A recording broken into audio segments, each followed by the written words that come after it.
রাসূল সাল্লাল্লাহু আলাইহি ওয়াসাল্লাম আরেকটি সুপারিশ করবেন। সেই সুপারিশটা হচ্ছে নিজের চাচা আবু তালেব, তার জন্য সুপারিশ করবেন।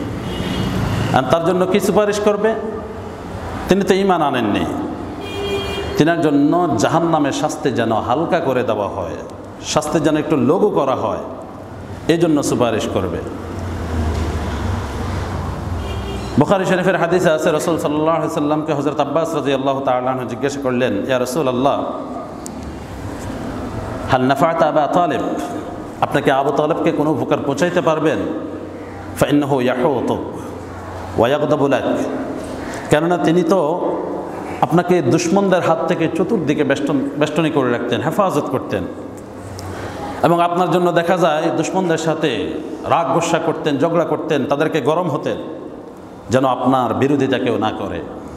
আপনার এই প্রিয় চাচার জন্য আপনি কোনো সুপারিশ করতে পারবেন, কোনো উপকার করতে পারবেন? তখন রাসূল সাল্লাল্লাহু আলাইহি ওয়াসাল্লাম বললেন, হ্যাঁ, আমি ওনার উপকার করতে পারবো। কি? আন্নাহু ফি দাহদাহ মিনান নার, তিনি জাহান্নামের দাহদাহ নামক স্থানে থাকবে। ওয়ালাউলা আন আকুনা ফাফিদ দারকিল আসফালি মিনান নার, যদি আমি না হতাম তাহলে আমার চাচা জাহান্নামের তলদেশে থাকতো। এখন দহদাহ কি? আরেক হাদিসের মধ্যে রাসূল সাল্লাল্লাহু আলাইহি ওয়াসাল্লামের দহদাহের সংজ্ঞা এসেছে যে তিনার পায়ের গোড়ালি পর্যন্ত জাহান্নামের আগুন স্পর্শ করবে, যেটির তাপ, যেটির শাস্তি তেনার দিমাগ পর্যন্ত পৌঁছে যাবে। এটি হচ্ছে দহদাহের অবস্থান। আরেক হাদিসের মধ্যে দহদাহের ব্যাখ্যা এভাবে এসেছে যে দহদাহ হচ্ছে জাহান্নামের আগুনের জুতা পরিয়ে দেওয়া হবে রাসূল সাল্লাল্লাহু আলাইহি ওয়াসাল্লাম চাচাকে।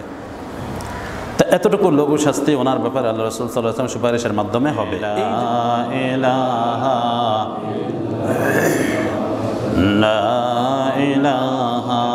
ইল্লাল্লাহ, লা ইলাহা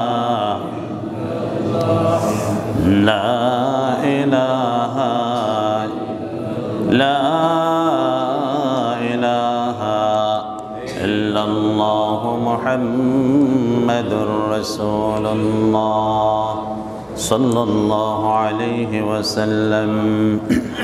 সুবহানাকা লা ইলমা লানা ইল্লা মা 'আল্লামতানা ইন্নাকা আনতাল আলিমুল হাকীম। نهاية قابل الاحترام حضرات علماء کرام، মুরব্বিয়ান আযম, সর্বস্তরের মুসল্লিয়ান کرام, পর্দার আড়াল অবস্থানরত শ্রদ্ধেয় সম্মানিত মা বোনেরা, আল্লাহর পবিত্র ঘরে আগমনরত সম্মানিত মুসলিম মিল্লাহ, রব্বুল আলামিনের দরবারে আলিশান ওয়াজুদ কোটি শুকরিয়া যে আল্লাহ জাল্লা জালালুহু আম্মা নাওয়ালুহু আমাদেরকে দয়া করে ভালোবেসে হায়াতকে দীর্ঘায়িত করে সুস্থ সবল রেখে আজকের পবিত্র জুমার দিনে আল্লাহ তাআলার মহান হুকুম সালাতুল জুমা আদায়ের লক্ষ্যে দুনিয়ার সকল প্রকার জায়জামিলা কার্যাদি ব্যস্ততা থেকে ফারিক করে আপন রহমতের রশিদারা টেনে টেনে তাহার ঘরে আসার বসার তৌফিক দান করেছেন। এই জন্য সকলে শুকরগুজার হচ্ছি। জবান খুলে ভক্তি ভরে আবেগের সাথে মহাব্বত নিয়ে সকলেই পড়ি আলহামদুলিল্লাহ। সম্মানিত হাজিরিন, রাসূল আকরাম সাল্লাল্লাহু আলাইহি ওয়াসাল্লামের ভালোবাসার বিষয়ে আমাদের আলোচনা চলছে।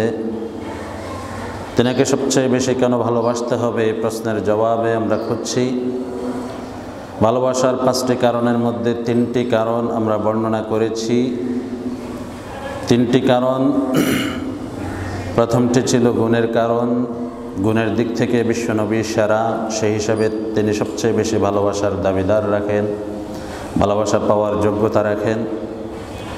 দ্বিতীয় কারণটি ছিল সৌন্দর্য।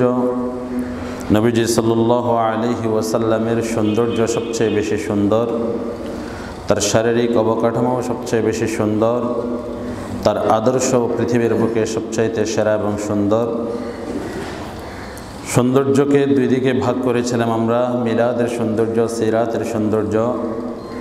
উভয় দিক থেকে বিশ্বনবী সাল্লাল্লাহু আলাইহি ওয়াসাল্লাম সবচেয়ে বেশি সুন্দর ছিলেন এবং তার সিরাতও সবচেয়ে বেশি সুন্দর আদর্শ ছিল, যার ফলেও তিনি সুন্দরের দিক থেকেও সবচেয়ে বেশি ভালোবাসা পাওয়ার হকদার রাখে।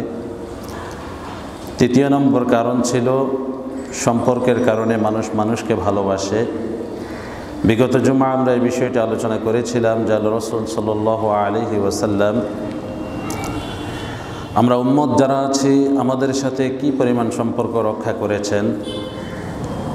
সম্পর্ক রক্ষার যে বিষয় সেটা হচ্ছে আমার সাথে যার সাথে সম্পর্ক আছে তার যেন কোনো অকল্যাণ না হয়, তার যেন কোনো ক্ষতি না হয়, তিনি যেন কোনো বিপদগ্রস্ত না হন, সেই বিষয়ে আমার সদা সর্বদা ফিকির থাকা, সেই বিষয়ে আমি আপনি সবসময় চেষ্টা করা যে অমুকের সাথে আমার অমুক সম্পর্ক, আমার এই সম্পর্কিত মানুষটা কখনো যেন পথভ্রষ্ট না হয়, কখনো যেন ধোঁকা না খায়, কখনো যেন সে বিপদগামী না হয়, এই চিন্তা ফিকির আমার মধ্যে থাকবে।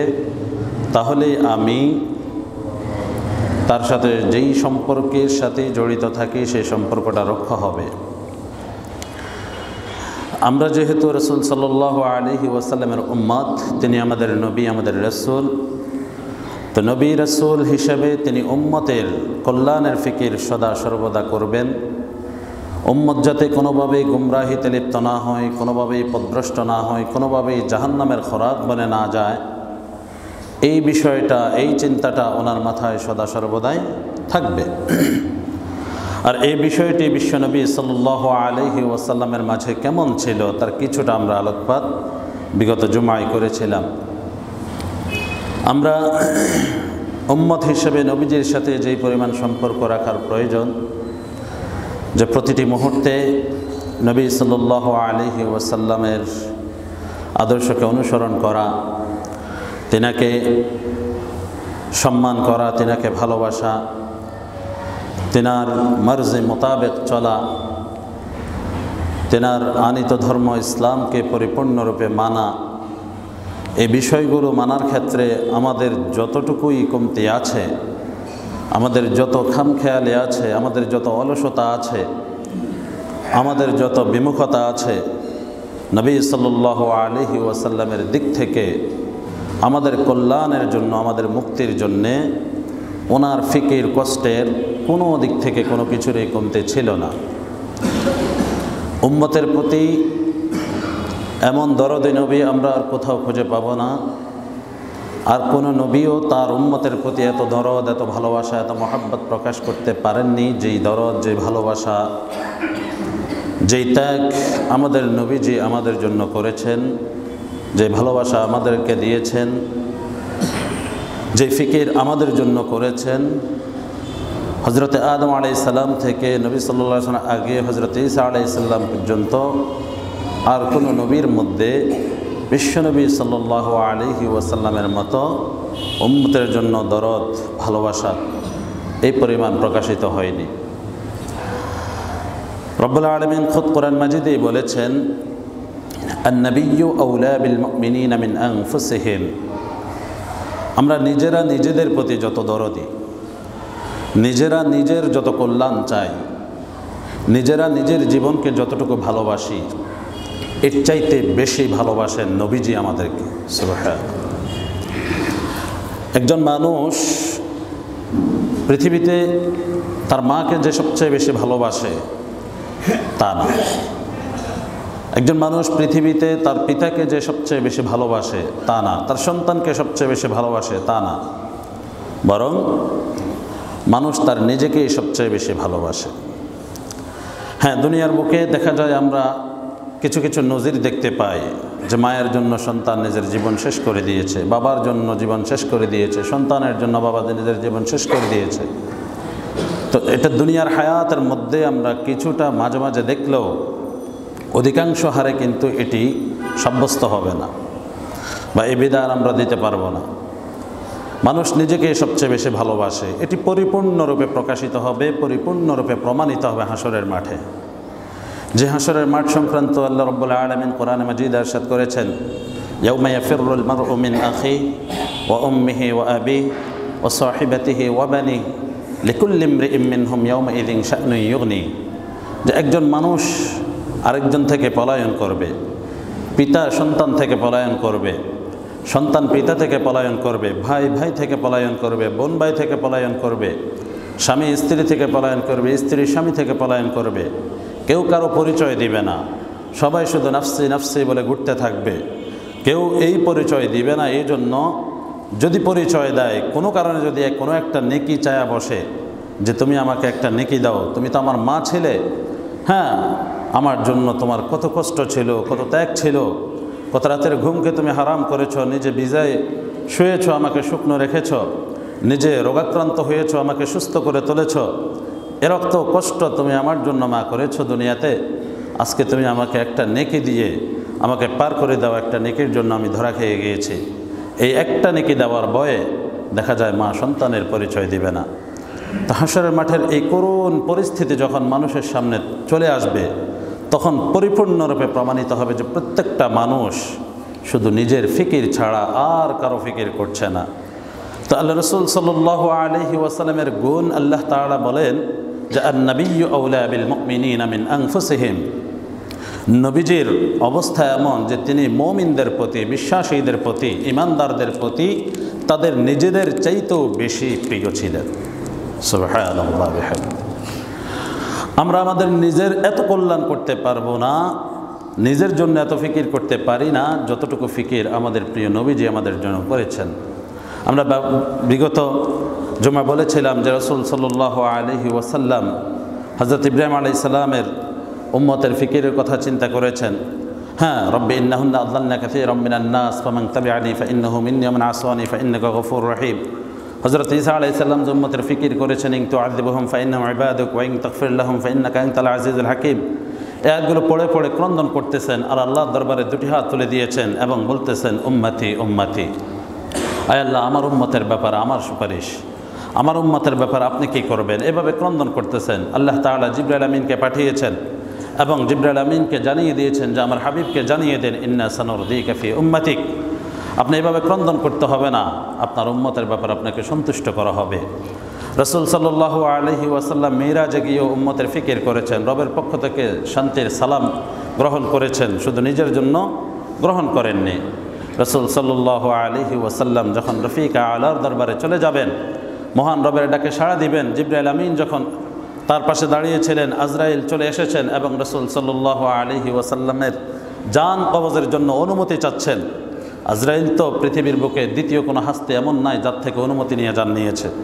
রাসূল সাল্লাল্লাহু আলাইহি ওয়াসাল্লামকে সালাম দিয়েছেন এবং বলতেছেন, ইয়া রাসূলুল্লাহ, আপনি পৃথিবীর বুকে একজন হাস্তি যাকে আমি সর্বপ্রথম, যাকে আমি একজন সালাম দিয়েছি, আমি আর কাউকে সালাম দিইনি, শুধু আপনাকেই সালাম দিয়েছি। এরপরে যে আপনি একজন ব্যক্তি যার জান কবজ করার জন্য আমাকে আল্লাহ তাআলা আপনার থেকে অনুমতি নিতে বলেছেন, এছাড়া আর কেউ এমন ছিল না যার অনুমতি নিয়ে তার জান কবজ করতে বলেছেন। সুবহানাল্লাহ, কত বড় মর্যাদাবান আমাদের প্রিয় হাবিব সাল্লাল্লাহু আলাইহি ওয়াসাল্লাম।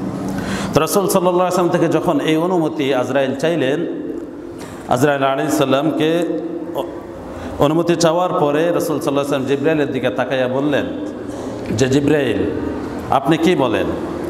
আজরাইল তো নিতে আসলেন।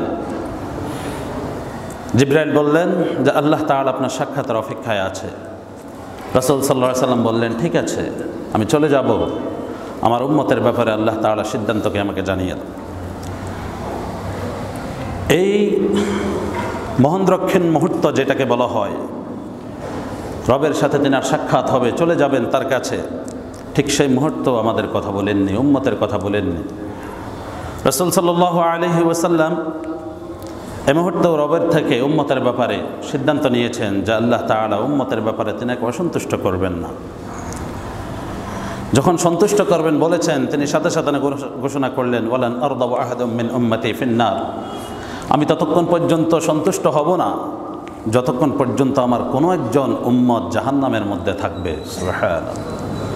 জীবনের প্রত্যেকটা মুহূর্তে উম্মত কীভাবে জাহান্নাম থেকে মুক্তি পাবে, উম্মতের জীবনটা কীভাবে সার্থক হবে, সে কীভাবে জান্নাতি হবে, আল্লাহ তাআলার বান্দা হিসেবে পরিগণিত হবে, আল্লাহ তাআলার কাছে সম্মান পাবে, এই ফিকিরটা বিশ্বনবী সাল্লাল্লাহু আলাইহি ওয়াসাল্লাম করেছেন। শুধু তাই নয়, আমরা পরিশেষে বলেছিলাম যে রাসূল সাল্লাল্লাহু আলাইহি ওয়াসাল্লাম হাশরের মাঠে শাফাআত করবেন উম্মতের জন্য, উম্মতের জন্য শাফাআত করবেন। কেমন শাফাআত? একটা কথা বলেছিলাম যে রাসূল সাল্লাল্লাহু আলাইহি ওয়াসাল্লাম হাশরের মাঠে মোট 6 ধরনের সুপারিশ করবে। এর মধ্যে প্রথম যে সুপারিশ করবে সেটা হচ্ছে জাহান্নামের আগুন যখন দাউ দাউ করে জ্বলতে থাকবে চতুর্দিকে, জাহান্নামের আগুনের লেলিহান শিখা মানুষের দিকে ছুটবে, ঠিক সেই মুহূর্তে দেখা যায় মানুষ জান্নাতের কাছাকাছি দৌড়তে থাকবে, কিন্তু জান্নাতের দরজা বন্ধ। জান্নাতের দরজা খোলার ব্যাপারে রাসূল সাল্লাল্লাহু আলাইহি ওয়াসাল্লাম সর্বপ্রথম সুপারিশ করবেন। মানুষ হযরত আদম আলাইহিস সালামের কাছে যাবে, তিনি বলে দিবেন লাস্তু বিসাহিবি হাদা, আমি এটার জিম্মাদার নয়, এটার যোগ্যতা আমার নাই। হযরত নূহ আলাইহিস সালামের কাছে যাবে, তিনিও একই কথা বলবেন। ইব্রাহিমের কাছে যাবে, তিনিও একই কথা বলবেন। মূসা আলাইহিস সালামের কাছে যাবে, তিনিও একই কথা বলবেন। হযরত ঈসার কাছে যাবেন, তিনিও বলবেন লাস্তু বিসাহিবি হাদা। এরপরে তিনি দেখাই দিবেন হযরত মুহাম্মদ সাল্লাল্লাহু আলাইহি সাল্লামকে।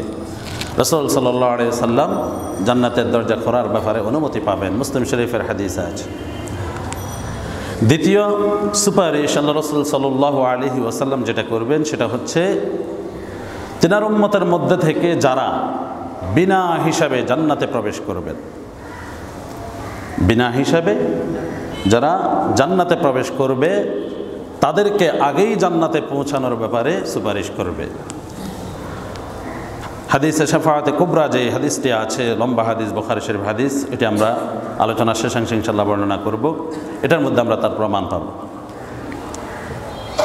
তৃতীয় নম্বরে আল্লাহ রাসূল সাল্লাল্লাহু আলাইহি ওয়াসাল্লাম সুপারিশ করবেন যে সমস্ত উম্মতরা গুনাহের কারণে জাহান্নাম তাদের জন্য অনিবার্য হয়ে পড়েছে, কিন্তু আল্লাহর কাছে তিনি সুপারিশ করবেন যেন তাদেরকে জাহান্নামে নিক্ষেপ না করা হয়। সুপারিশ করে এদেরকেও গুনাহের কারণে জাহান্নাম অনিবার্য, কিন্তু একদিনের জন্য তাদের জাহান্নামে যেন শাস্তি না হয়, রাসূল এই ব্যাপারে সুপারিশ করবেন। সুবহানাল্লাহ। চতুর্থ নম্বর সুপারিশ ওই সমস্ত গুনাহগার উম্মতদের জন্য করবেন যাদের গুনাহের মাত্রা এত বেশি ছিল যে তাহাদের জাহান্নামের শাস্তি ভোগ করা অনিবার্য হয়ে পড়েছে। রাসূলের চতুর্থ নম্বর সুপারিশটা হবে ফি ইখরাজ উসাতিল মুওয়াহিদিন মিনান নার। নিজের ইমানদার উম্মতদের মধ্যে থেকে যারা জাহান্নামে শাস্তি ভোগ করেছে এদেরকে জাহান্নাম থেকে বের করার ব্যাপারে রাসূল সাল্লাল্লাহু আলাইহি ওয়াসাল্লাম সুপারিশ করবেন। পঞ্চম নম্বরে রাসূল সাল্লাল্লাহু আলাইহি ওয়াসাল্লাম সুপারিশ হবে যখন সমস্ত উম্মত জান্নাতে প্রবেশ করবে, উম্মতের আমল নামা ত্যাগ কোরবানি অনুসারে তাদের জান্নাতে জানা রাফে দারাজাত, মর্যাদা সম্মান বাড়িয়ে দেওয়া হয়, সেই ব্যাপারে আল্লাহ রাসূল সাল্লাল্লাহু আলাইহি ওয়াসাল্লাম সুপারিশ করবেন। আর ষষ্ঠ নম্বর আল্লাহ রাসূল সাল্লাল্লাহু আলাইহি ওয়াসাল্লাম আরেকটি সুপারিশ করবেন। সেই সুপারিশটা হচ্ছে নিজের চাচা আবু তালেব, তার জন্য সুপারিশ করবেন। আর তার জন্য কি সুপারিশ করবে?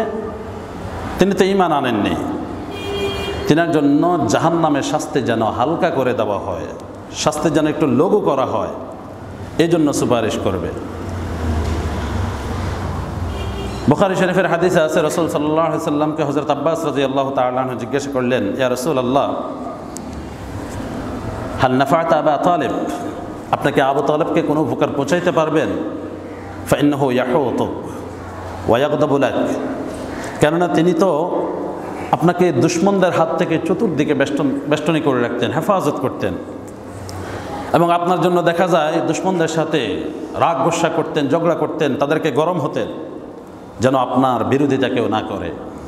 আপনার এই প্রিয় চাচার জন্য আপনি কোনো সুপারিশ করতে পারবেন, কোনো উপকার করতে পারবেন?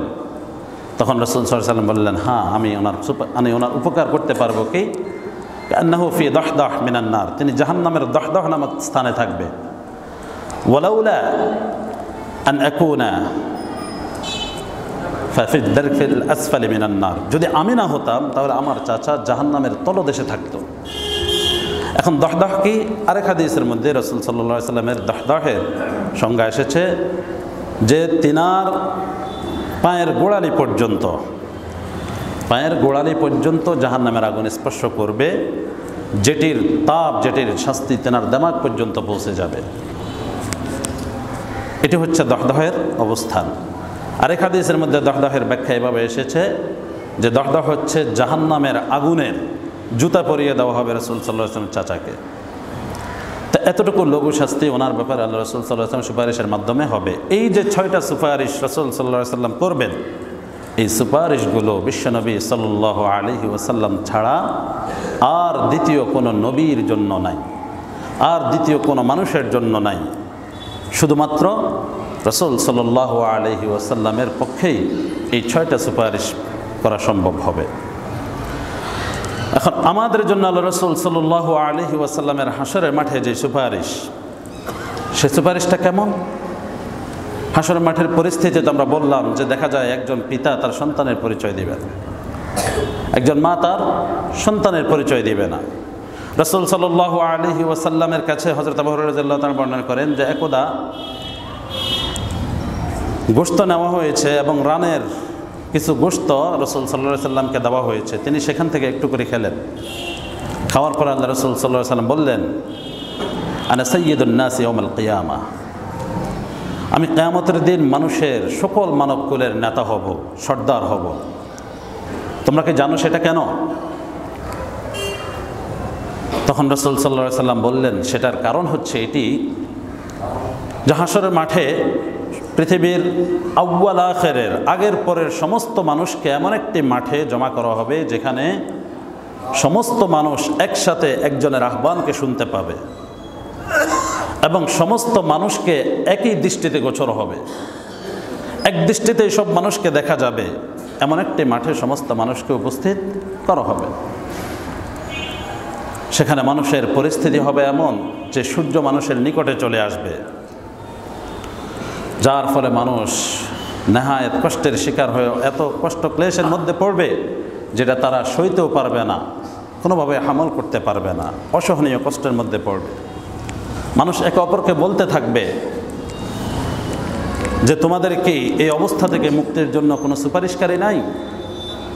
তখন বলবেন যে তোমরা আদমের কাছে যাও, তিনি তো আবুল বাশার, তিনি তো সমস্ত মানুষের পিতা, তিনার কাছে যাও, তিনি কোনো সুপারিশ করতে পারেন কি না। মানুষ হযরত আদম আলাইহিস সালামের কাছে ছুটে যায়, বলবেন আপনি তো আবুল বাশার, আপনার তো এই যোগ্যতা ছিল, আপনি আমাদের ব্যাপারে আল্লাহ তাআলার কাছে একটু সুপারিশ করেন, আমাদের পরিস্থিতি আপনি দেখতেছেন না কি কঠিন অসহনীয় কষ্টের মধ্যে আমরা পড়ে আছি। তখন হযরত আদম আলাইহিস সালাম বলবেন, আল্লাহ তাআলা আজকে এমন একটি রাগ করেছেন, এমন এক রাগের অবস্থায় পৌঁছেছে, লাম ইয়াগযিব মিসলাহু, লাম ইয়াগযিব ক্বাবলাহু মিসলাহু ওয়া লা ইয়াগযিব বা'দাহু মিসলাহু, যে এমন রাগ আল্লাহ তাআলা পূর্বেও কখনো হয়নি, সামনেও কখনো হবেন না। ওয়া ইন্নাহু নাহানি আনিশ শাজারা ফাসাইতুহু, আল্লাহ তাআলা আমাকে একটি গাছের নিকট যেতে নিষেধ করেছেন, কিন্তু আমি এ ব্যাপারে আমার নাফরমানি হয়ে গিয়েছে, আমার ভুল হয়ে গিয়েছে।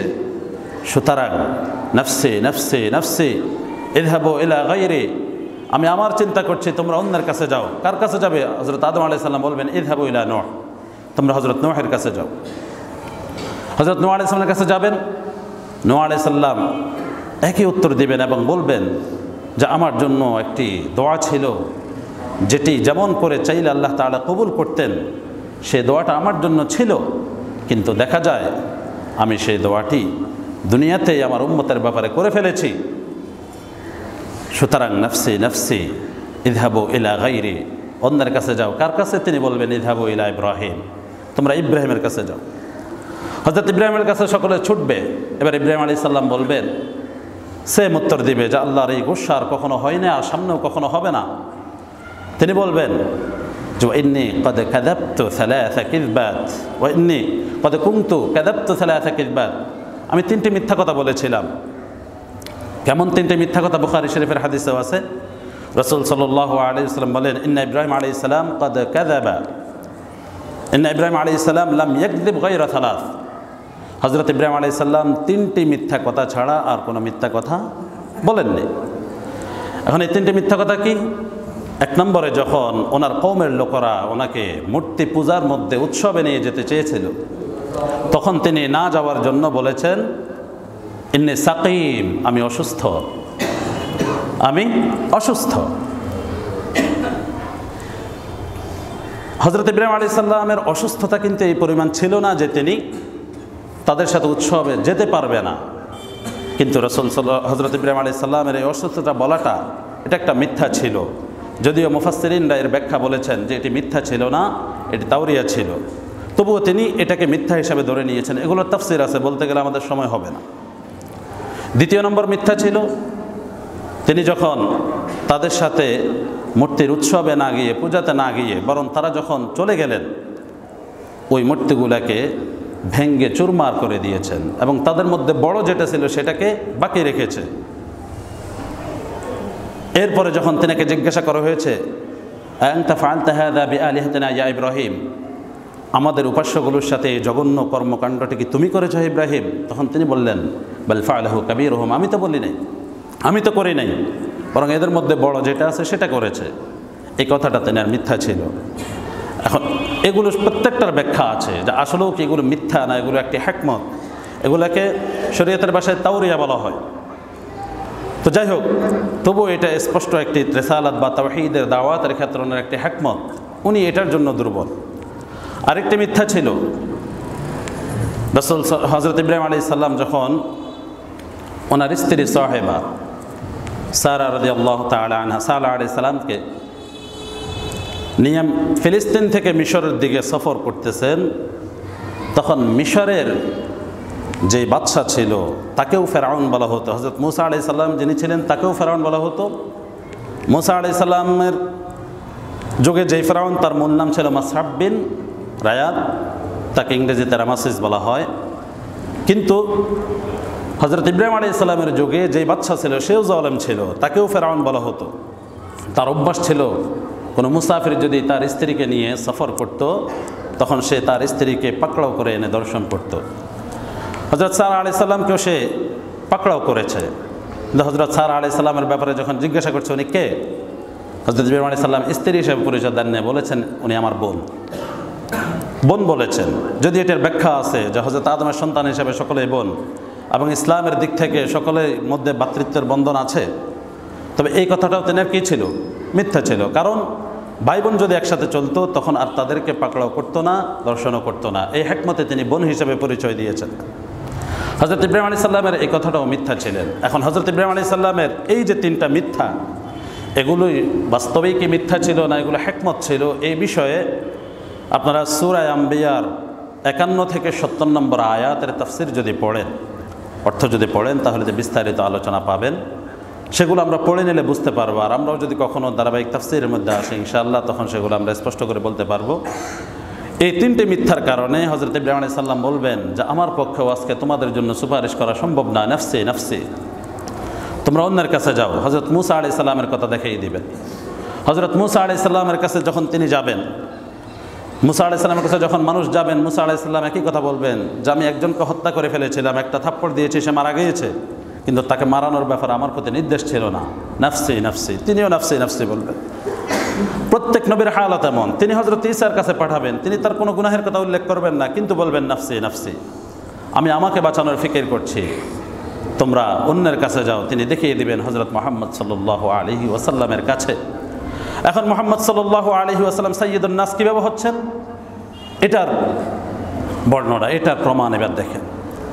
মানুষ যখন হযরত মুহাম্মদ সাল্লাল্লাহু আলাইহি ওয়াসাল্লামের কাছে যে আবদার করবে, ইয়া রাসূলুল্লাহ আনতা রাসূলুল্লাহ ওয়া খাতামাল আম্বিয়া, আপনি তো আল্লাহর রাসূল এবং শেষ নবী। দেখেন হাসরের মাঠে যারা নবীজির সুপারিশ পাবে, তারা নবীজিকে যে সম্বোধন করবে যে আপনি আল্লাহর নবী এবং শেষ নবী, খাতামুল আম্বিয়া। তাহলে নবীজিকে হাসরের মাঠেও সম্বোধন করা হবে শেষ নবী হিসাবে। এখন যারা নবীজিকে শেষ নবী হিসাবে মানবে না, এরা হাসরের মাঠে রাসূলের সুপারিশও পাওয়ার যোগ্যতা রাখবে না। এটি একটি মুতলাক কথা বলে দিয়েছে। রাসূল সাল্লাল্লাহু আলাইহি ওয়াসাল্লামকে যখন যায় সম্বোধন করবেন, আল্লাহ রাসূল বলবেন ফাআনতালিকু ওয়া আতি তাহতাল আরশ ওয়া আকা সাজিদান লিরাব্বি, যা আমি সাথে সাথে আল্লাহর আরশের নিচে চলে যাব এবং আল্লাহর কুদরতি কদমে সিজদায় পড়ব। আল্লাহর কুদরতি কদমে সিজদায় পড়ার পর আল্লাহর নবী বলেন যে আমার জন্য আল্লাহ তাআলার হামদ সানা প্রশংসা করার জন্য একটা বিষয় করে দেওয়া হবে, এমন রাস্তা খুলে দেওয়া হবে যে রাস্তা আর কারোর জন্য খুলে দেওয়া হয় নাই। রবের দরবারে কুদরতি কদমে সিজদায় পড়ে মহান নবী সাল্লাল্লাহু আলাইহি ওয়াসাল্লাম আল্লাহ তাআলার প্রশংসা করতেই থাকবেন, করতেই থাকবেন, আর ক্রন্দন করতে থাকবেন ঠিক এই মুহূর্তে আল্লাহ রাসূল সাল্লাল্লাহু আলাইহি ওয়াসাল্লামের কাছে আওয়াজ আসবে, সাল তু'তা, ইরফা রা'সাক ওয়া সাল তু'তা। ওগো নবী, আপনি আপনার মাথা উঠান, আর ক্রন্দন করতে হবে না। সাল, আপনি যা চাইবেন, তু'তা, আপনাকে তা দেওয়া হবে। ইশফা তুশাফা, আপনি যা সুপারিশ করবেন আপনার সব সুপারিশ গ্রহণ করা হবে। এরপর রাসূল সাল্লাল্লাহু আলাইহি ওয়াসাল্লাম বলবেন, উম্মতি ইয়া রব, উম্মতি ইয়া রব, উম্মতি ইয়া রব। তিনবার এভাবে আল্লাহর কাছে হাত তুলে বলবেন, আয় আল্লাহ আমার উম্মত, আয় আল্লাহ আমার উম্মত। পরবর্তীকালে আমার উম্মত মুসলমান বন্ধুগণ, বিশ্বনবী সাল্লাল্লাহু আলাইহি ওয়াসাল্লাম হাশরের মাঠের এই পুরো পরিস্থিতি যখন প্রত্যেকটা নবী নফসে নফসে বলবেন, হযরত আদম নফসে নফসে বলেছেন, পরিচয় দেয় নাই। হযরত নূহ আলাইহিস সালাম, ইব্রাহিম আলাইহিস সালাম, মুসা আলাইহিস সালাম, ঈসা আলাইহিস সালাম সকলেই সকলকে পাঠিয়ে দিয়েছেন। কিন্তু আল্লাহ রাসূল সাল্লাল্লাহু আলাইহি ওয়াসাল্লাম বলেন, আমি কেন পাঠিয়ে দেব? আমি আমার উম্মতের জন্য এই দুনিয়াতে এত কষ্ট করেছি। আমি তো চাইলে আল্লাহ তাআলা আমাকে উহুদের পাহাড়কে স্বর্ণে পরিণত করে দিতেন, কিন্তু আমি সেটা করে নেই নাই। আমি চাইলে দ্বীনের দাওয়াতের মিশনে এত কষ্ট ভোগ করা লাগতো না। আল্লাহ তাআলা আল্লাহর কাছে দোয়া করলে তিনি আমাকে অটোমেটিক আমার রিসালাতকে সকলকে স্বীকার করার মতো অবস্থান তৈরি করে দিতেন, কিন্তু আমি সেটা করিনি। ইন্নী ইখতাবাতু দাওয়াতি শাফাআতান লিউম্মতি ইয়াউমাল কিয়ামা, আমি আমার উম্মতের জন্য সেই স্পেশাল দোয়ার পাওয়ারটাকে রিজার্ভ রেখেছি, যেন হাশরের মাঠে আমি আমার উম্মতের ব্যাপারে সুপারিশ করতে পারি। রাসূল সাল্লাল্লাহু আলাইহি ওয়াসাল্লাম এই স্পেশাল সুপারিশটা হাশরের মাঠে এই দিনে, যেদিন কোনো নবী উম্মতের ব্যাপারে ফিকির করবে না, আমাদের জন্য রেখে দিয়েছেন। এখন আমরা বড় বিষয় হচ্ছে সেই শাফাআতের যোগ্যতা রাখতেছি কিনা, আমরা নবীজির উম্মতের কাতারভুক্ত থাকতে পারতেছি কিনা। আচ্ছা বলেন, নবীজির সুপারিশ ছাড়া আমরা উপরোক্ত যে 6টি সুপারিশের বর্ণনা পেয়েছি, নবীজির সুপারিশ ছাড়া কারো পক্ষে জান্নাতে ঢোকা সম্ভব হবে? তাহলে জান্নাত চায় না যেমন কোনো মানুষ আছে? কেউ নাই। রাসূল সাল্লাল্লাহু আলাইহি ওয়াসাল্লামের সুপারিশ যদি আমাদের অনিবার্য হয়ে থাকে এবং সেটা যদি আমরা প্রত্যেকেই কামনা করে থাকি, তাহলে রাসূল সাল্লাল্লাহু আলাইহি ওয়াসাল্লামের উম্মত হতে হবে। রাসূলের উম্মতি উম্মতি যে ডাকটা আসবে, এই ডাকটা যেন আমার জন্য হয়ে যায়। কারণ আমাদের গুনাহ যেই পরিমাণ হবে সেইভাবে আমরা হয়তো সুপারিশের মালিক হব, সেইভাবে আমাদের জন্য সুপারিশ গ্রহণ হবে। হয়তো জাহান্নামের হকদার হয়ে যাব, কিন্তু এরপরও নবীজি আমাদেরকে সুপারিশ করে জাহান্নাম থেকে বাঁচাবেন। হয়তো জাহান্নামে চলে যাব, শাস্তি ভোগ করবে, এরপরও নবীজি সুপারিশ করে জাহান্নাম থেকে বের করবেন। যদি উম্মত থাকতে পারে, উম্মত হতে পারে। কিন্তু যদি উম্মতের কাতারেই না থাকি, তাহলে সুপারিশ কোথায় থেকে আসবে? উম্মতের কাতার হওয়া তো সম্ভব না। রাসূল সাল্লাল্লাহু আলাইহি ওয়াসাল্লাম তো বলেছেন তিনি শেষ নবী, আর তো নবী আসবে না। কিন্তু উম্মতের ফিকিরে কারা আছেন? নবীজির ওয়ারাসা, ওলামায়ে কেরাম যারা আছেন তারা। নবীজিকে যারা মানে নাই তারা তো ইমানদারও হতে পারে নাই। আর উম্মতের ওলামায়ে কেরাম যারা আছে, ওয়ারাসাতুল আম্বিয়া, এদেরকেও যারা মানবে না, এরা ইমানদার হলেও দেখা যায় এদের ব্যাপারে রাসূলের সুপারিশ আসে কিনা সন্দেহ আছে। কেন? বিশ্বনবী সাল্লাল্লাহু আলাইহি ওয়াসাল্লাম ঘোষণা, মান আদা লি ওয়ালিয়ান ফাকাদ আযানতুহু বিল হারব। আল্লাহ তাআলা বলেছেন, যে ব্যক্তি আমার কোনো ওলির সাথে দুশমনী করবে, আমার ওলির বিরুদ্ধাচরণ করবে। আল্লাহর ওলিকে আল্লাহু ওয়ালিয়ুল্লাযীনা আমানু, কোরআন আল্লাহ তাআলা বলছেন যত ঈমানদার প্রত্যেকে আল্লাহর ওলি, যারা ঈমানের মধ্যে সার্থকতা অবলম্বন করেছে, ঈমানের জুজিয়াতগুলোকে পরিপূর্ণরূপে রক্ষা করেছে, শাখা প্রশাখাকে পরিপূর্ণরূপে রক্ষা করেছে, শিরিক করে নাই, গুনাহে কবিরার মধ্যে লিপ্ত হয় নাই, মানুষের হক নষ্ট করে নাই, এরা প্রত্যেকে আল্লাহর ওলি। আর এই ঈমানদারদের মধ্যে ওলামায়ে কেরামকে আপনারা 1 নম্বর কাতারে অবশ্যই রাখতে পারবেন। তাহলে এই ওলিদের বিরোধিতা, এমন ঈমানদারদের বিরোধিতায় যারা আমরা নিমজ্জিত আছি ন্যূনতম কোনো স্বার্থে, তাদের ব্যাপারে, যাদের ব্যাপারে আল্লাহ তাআলা ঘোষণা করছেন আমি তাদের বিরুদ্ধে যুদ্ধ ঘোষণা করব, এদের ব্যাপারে আল্লাহর হাবিব সুপারিশ করবে, এটা কেমন করে আমরা আশা করতে পারি? এজন্য আমরা সবসময় আল্লাহ রসুলের যেন উম্মত হয়ে থাকতে পারি, সেই জন্য দোয়া করব। রাসূল সাল্লাল্লাহু আলাইহি ওয়াসাল্লামকে আল্লাহ তাআলা বলবেন, আদখিল ফি উম্মাতিকা মান লা হিসাবা আলাইহিম মিনাল আবওয়াবিল জান্নাহ, জান্নাতের দরজাসমূহের মধ্যে থেকে ডান পাশের যে দরজা, সেই দরজা দিয়ে আপনি আপনার উম্মতের মধ্যে যাদের কোনো হিসাব নিকাশ হবে না এদেরকে প্রবেশ করিয়ে দিন। সুবহানাল্লাহ। আল্লাহ তাআলা আমাদেরকে তাদের কাতারভুক্ত হওয়ার তৌফিক দান করুন বলে আমিন।